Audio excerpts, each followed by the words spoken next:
It's great to be back in the heart of Ohio. I'm Mary Ellen Withrow, Treasurer of the United States.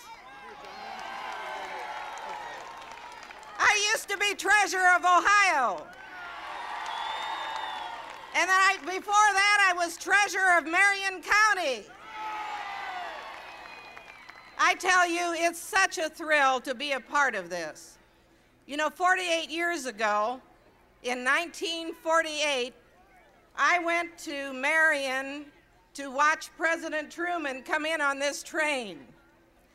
And I never thought that 48 years later, I would be on the train with the President of the United States as the United States Treasurer.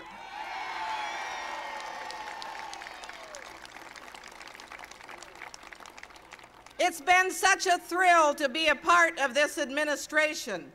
You know, this is Women's Equality Day. And this administration, this president, has appointed more women in his administration than any other president in history.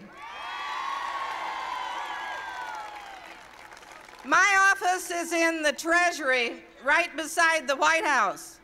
I look out of my office at the White House, and I see the people coming and going, and I wonder what's on their minds. And I always feel that government must be responsive to the needs and the dreams of the people.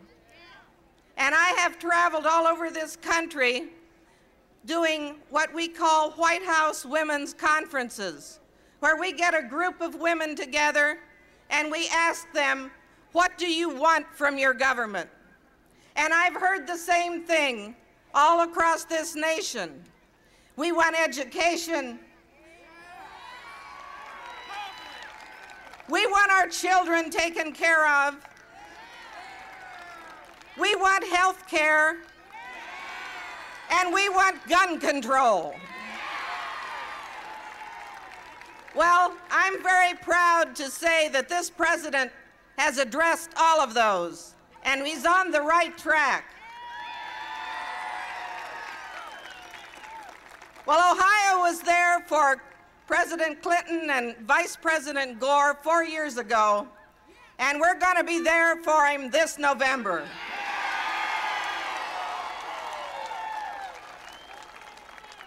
Now I have the great honor of introducing our wonderful state senator, John Glenn. Oh, God, I said state senator. Thank you. Thank you, Mary Ellen. Thank you very much. I'll tell you, I never feel better than when I come to small-town Ohio, and I grew up in a town, New Concord, down in eastern Ohio, that's much smaller here. And these are the kind of people I love. I really feel at home right here. And to come here with Flag Village, USA, and see the flags flying, that's something. You can't beat that. Yeah. And the band back here, you're great. Thank you so much for that wonderful music. You're good.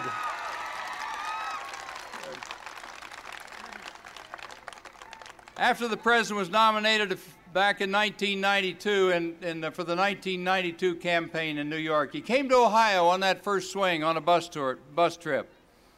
And we joined him for part of that and had such a wonderful reception there.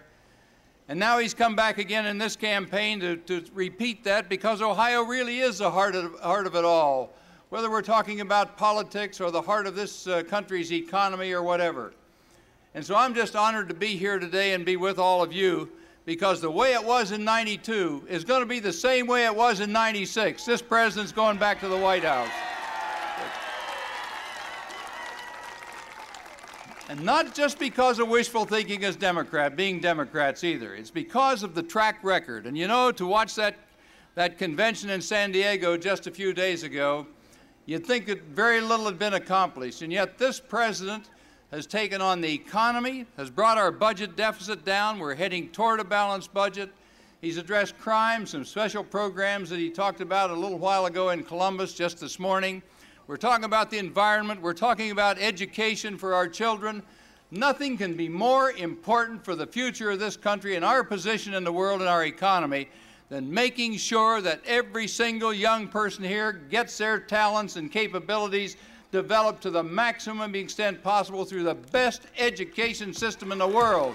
And that's what this president stands for.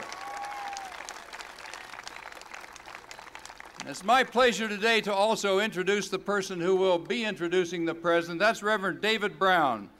David is here. He's the First Christian Church in Findlay. He and his wife are co-pastors there, his wife Becky. I think the family is here. I'll let him take care of introducing them. It's my pleasure to introduce Dr. David Brown.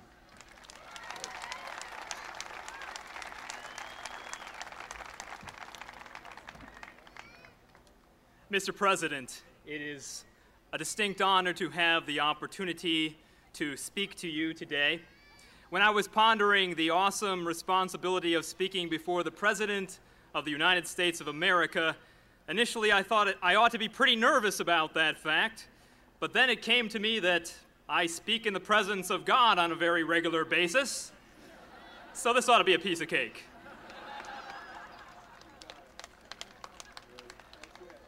I come before you today without any political savvy. I'm not anyone famous.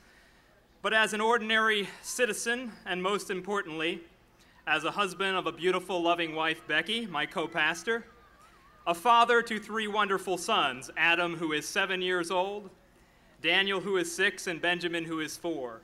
They're over there. As Senator Glenn indicated, Becky and I have served as co-pastors of First Christian Church in Findlay, Ohio since 1990. And we intentionally share one full-time job so that we can also share the vital role of parenting our children, which is also a full-time job, without pay, but with a lot of fringe benefits. Mr. President, God has given me a passion to work toward achieving a safer and a better community for our youth and our children. And I believe that is why I, a registered Republican no less, have been asked to speak to you today.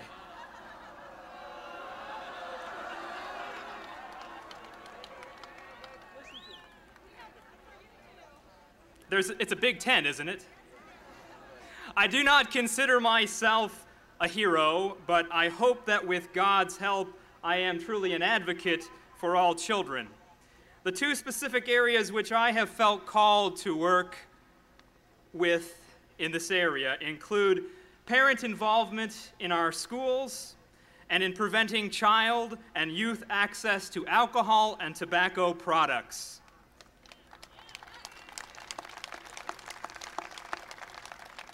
After hearing Secretary of Education Richard Riley speak at the Parent Involvement Summit in Columbus in the spring of 1995, a group of parents from Lincoln School in Findlay, Ohio, were very inspired by Secretary Riley's common sense wisdom and his warmth, and we formed the first parent involvement team at our school, the first one in our community. And I would urge you, Mr. President, to spread the message to all Americans that the #1 factor in predicting the success of a child in school and in life is not race, nor is it economic level, nor is it the educational level of the parents, but the research shows it is the involvement of the parents. And that is good news. That is very good news for us all, because all of us who are parents can make a big difference simply by being involved and being informed parents. That's why I wore this Save the Children tie today by Todd, age 12. A child's education is the best road to success. We want a good education in our schools and in our churches for our kids. Mr. President, above all, I want to raise my boys in an America where they won't be so readily sold down the river for a pack of lies, whether that be a 6-pack of beer or a pack of cigarettes. If we are truly serious about the war on drugs, then we must realize that the best strategy involves stopping underage consumption of our culture's 2 most popular and prevalent drugs, alcohol and tobacco.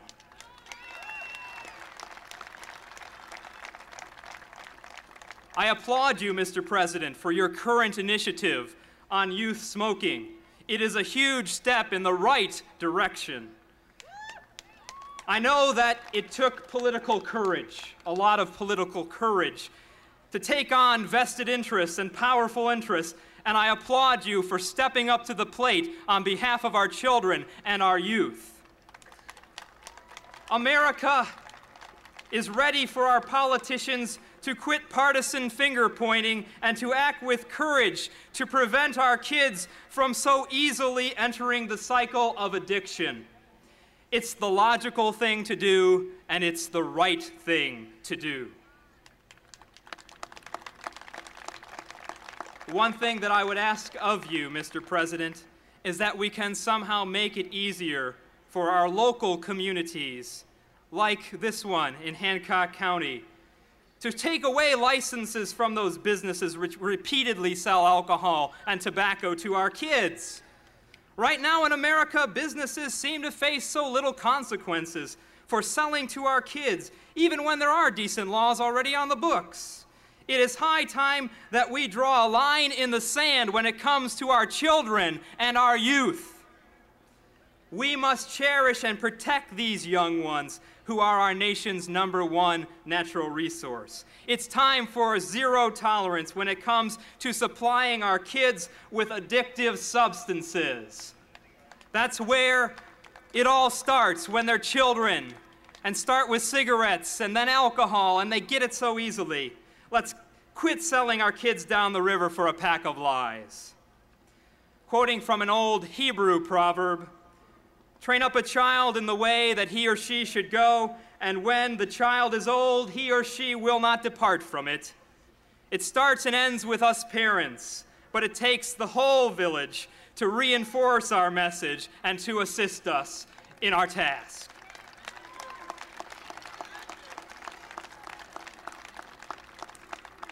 Mr. President, we, the people of Ohio, need some words of wisdom and inspiration from you on these issues today.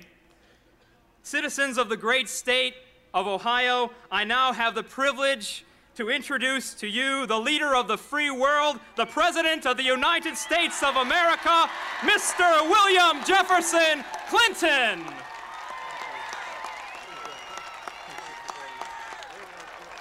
Thank you. Thank you very much. Thank you. Thank you. Thank you. Thank you so much. Thank you. Thank you all for coming out. Thank you for being in such a wonderful frame of mind. Thank you for making us feel so welcome. And if you get too hot, we've got some water up here. Raise your hand. We don't want anybody to collapse. We have doctors, we have nurses, we have lots of water. So we've got some folks. Now let me say, before I begin, I'd like to thank the Arlington High School Band for doing such a great job.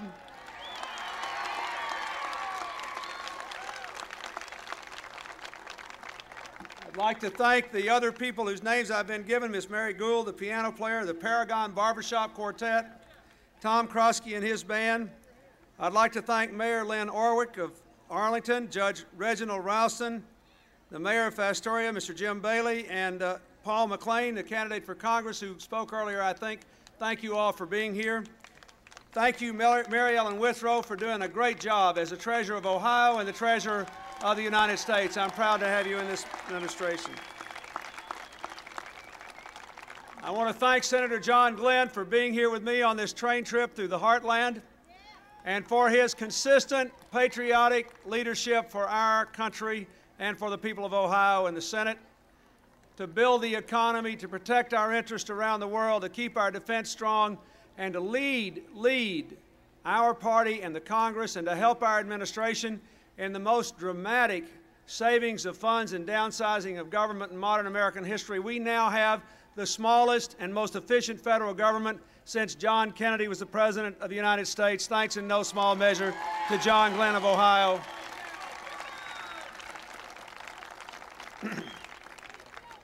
Thank you, David Brown, for your speech and your passion and your commitment to the families and children of this community. Everywhere I go, and I've now been in Huntington, West Virginia, Ashland, Kentucky, Chillicothe and Columbus and a lot of little places along the way, just stopping, saying hello to people. But wherever we've had a rally, I have been introduced by a citizen who is either doing something that is consistent with what our administration has pushed for the last 4 years, or who represents what I'm trying to have happen in America.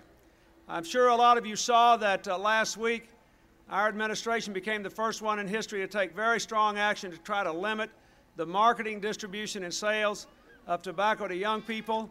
We are doing our best. But I want to say to you, we cannot do this all by ourselves. We've got to have people in every community in this country determined to keep our kids safe from all the influences that are destructive to them. They're all our children. And with all respect to what was said in the convention in San Diego, Reverend Brown here just got up and gave a speech which validates the title of my wife's book. It does take a village to raise our children, to raise our families, and to build a future. I want to thank my daughter Chelsea for coming with me. Hillary has gone home to Chicago to welcome us, so she's not here, but Chelsea's here. We're having a wonderful time on the train ride, and we thank all of you for coming. Where is she? She's right back there. Raise your hand. There she is. Let me tell you that we're on this train, this beautiful train, recreating a trip that many presidents before me have made, because I wanted to go through America's heartland to Chicago. I wanted to see the people in this country that I've been working for the last 4 years. I wanted to see your faces, hear your voices, and give you a report on where we are and where we're going. And I wanted you to see that this train is on track, not just to Chicago. We're on the right track to the 21st century, and we're going to stay there.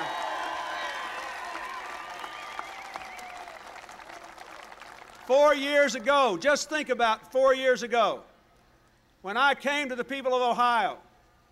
On June the 2nd, I was officially nominated by the Democratic Party in the primary process when the votes in Ohio were announced.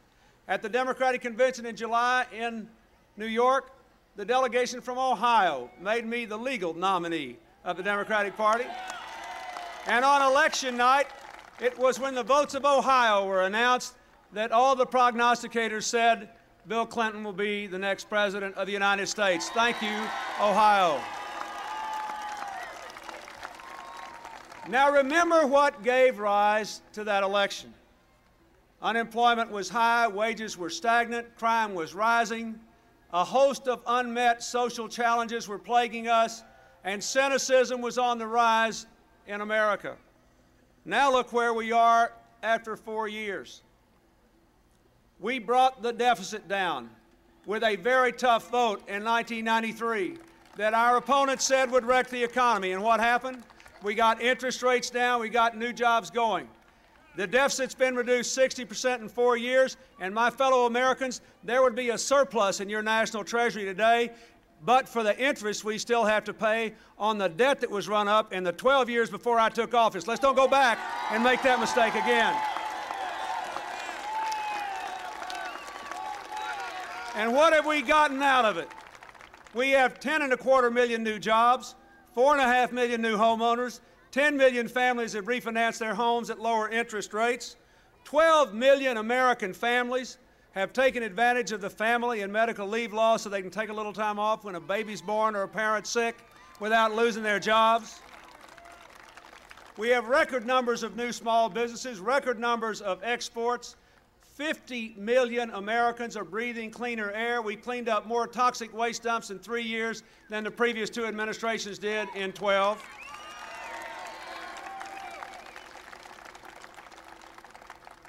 The crime rate has come down for 4 years in a row. We're putting 100,000 police on the street, banning assault weapons. The Brady Bills kept 60,000 felons, fugitives, and stalkers from getting a handgun, and not a single Ohio hunter has lost a rifle in spite of what the other side told you in the 1994 election.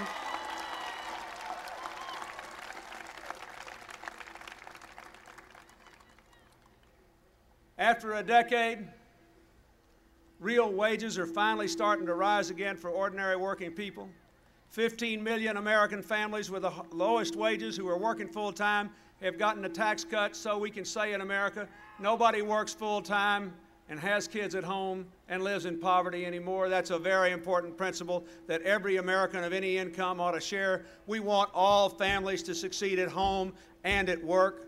We can have no greater objective than to help people be good parents and successful in making a productive country.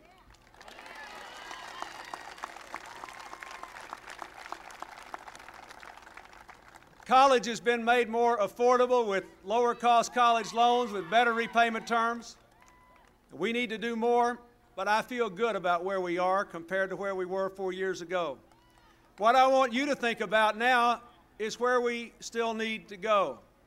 The main thing we need to say for the next 70 days is we ought to stay on the right track. We're on the right track. Why in the world would we reverse course? What we need to do is to lay plainly before the American people what still needs to be done. First, we know that while the economy has 10 million more jobs, not everybody has fully participated in the benefits of this economic recovery. We know already that the next generation in the 21st century will have more chances to live their dreams than any generation of people who ever lived. That America's best days are before us if we do what it takes to make sure all these children can participate in that future. That's why I say, first of all, we've got to keep the economy going. That means balance the budget, keep the interest rates down, and don't have unnecessary cuts in education, the environment, technology, science, research, Medicare, and Medicaid. Protect our people's obligations. I also say to you that we know that education is more important than ever before. And yes, we've made some strides forward, but we have more to do. We must make sure that every classroom in this country has access to computers, educational programs, trained teachers, and that by the year 2000, every single classroom in America in the smallest rural village, in the poorest inner city neighborhood, is hooked up to the information superhighway, so every child has the same access to information that every other child has.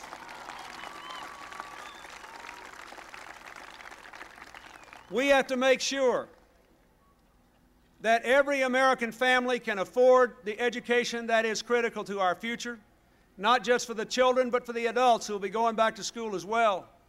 And I have proposed that by the year 2000, we will make the first 2 years of college or a community college education just as universal in 4 years as a high school education is today by giving American families a $1,500 tax credit for the cost of tuition at their community college.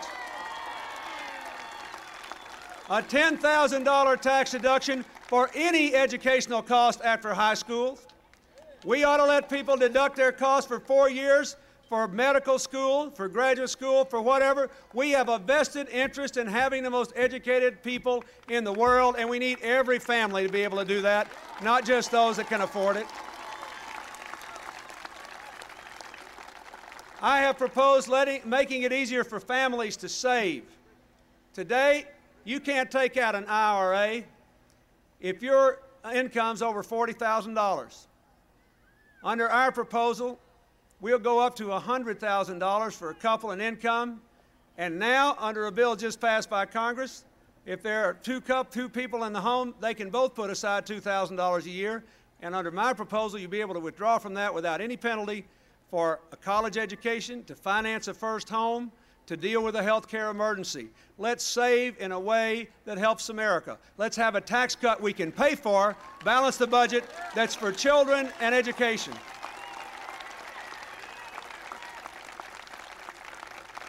I also know the Reverend was talking about saving our kids. One of the biggest problems is that a lot of our kids live in families where their parents are working hard and doing the best they can, but they're alone too many hours a day. Our proposal would give a tax cut for people with children under 13 so they can have some more money, $500 a year to pay for child care or help their kids be in some other kind of activity after school. And we also want to give more funds to school districts around the country so they can be open longer hours. If we could keep all the young people in this country involved in positive activities between 3 and 6 o'clock, we'd see a lot of reduction in a lot of our problems, and we need to do that. And I want to do what I can to help.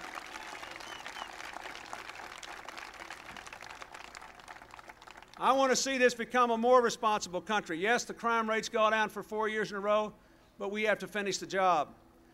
We have voted to put 100,000 more police on the street. We've only funded half of them on the schedule we're on. One of the things I intend to do, if I am reelected your president, is to make sure every single one of those 100,000 police is on the street. Our friends in the other party in Congress disagree with me. They voted against the 100,000 police. They tried to repeal it in the budget I vetoed. Now they're trying to restrict it again. But I'm telling you, folks, we can prevent crime and catch criminals if we have more people serving their communities out there visible, who know the kids on the street, who know the neighbors, who know the law-abiding folks. We need to finish the job of putting 100,000 police on the street. We need to build on the Brady Bill.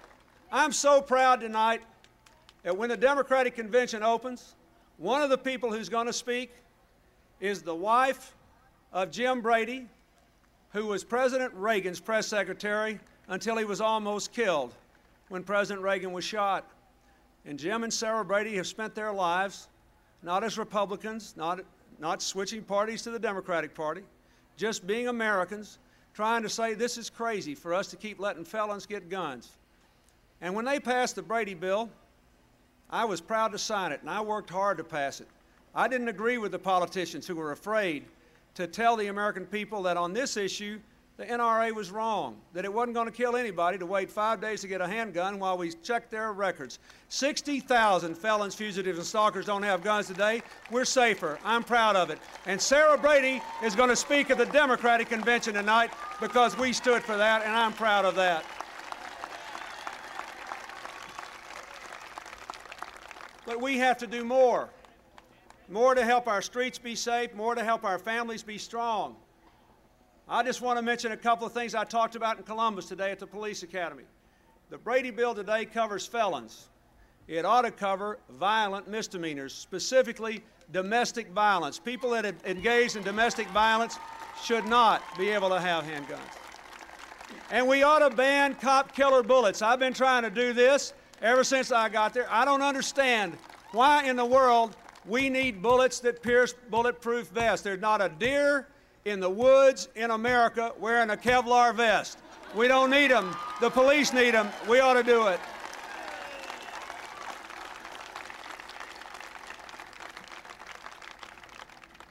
Finally, there are more things we can do for our families and our kids. All over America, local communities are finding their own solutions. I've tried to put the government on the side of helping local communities do whatever they want, whether it's school uniforms for junior high schoolers or grade schoolers, or tougher curfew laws or truancy laws. I've tried to support the things that gave local communities the sense that they were taking responsibility for their children's lives. We need to do more. We adopted a law which requires all new televisions to have a V-chip in it, and the television industry, thank God for them, agreed to rate television programs, so within a couple of years, parents will be able to buy a TV guide and buy a television and decide if there's 100 channels on the television, what things their young children should not see on television. I think that's a good thing. We need to finish that. We worked hard to get an order from the Federal Communications Commission, agreed to by the entertainment industry, that will give us 3 hours of good, positive educational television program at nighttime for our kids, 3 hours a week in the next couple of years. That's going to be a positive thing, but we have to do more, and I ask you all to support that.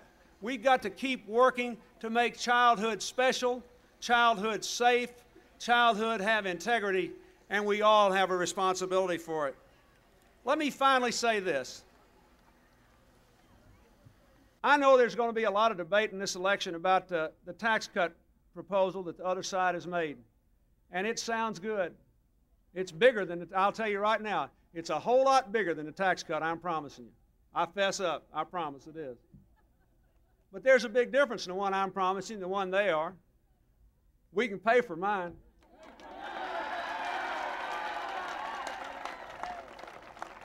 I will not propose anything in my speech Thursday night to the American people or anything in this campaign that cannot be paid for while we still balance the budget. Why? What's that got to do with you in this great town? Because that means low interest rates, more investment, more jobs, more small businesses, higher wages. We have worked too hard for too long with high interest rates, nobody getting a raise, and unemployment too high. We've turned this thing around. We can't afford to turn back now. We've got to do that. So I say, it also means if you take a tax cut 5 times bigger than mine, what that means is, according to our friends in the other party, not me, it means your interest rates will be 2% higher on your home mortgage, your car payment, your credit card payments. It also means the economy will slow down. It also means they'll have to cut Medicare, Medicaid, education, the environment even more than they did in that budget I vetoed. And then when they shut the government down, I vetoed it again. I'm not going to put up with it. I don't think you should. I think we can go forward together. We don't need that. We can go forward together. My fellow Americans, America is on the right track to the 21st century. But we have a lot of work to do. We have to be true to our values. We have to meet the challenges of the future. But I will say again, you look at every child in this audience, that's what this election's about. The best days of America are ahead. We just have to have the courage and the vision to seize the future. I hope you will help me do that. Will you do it? God bless you. Thank you.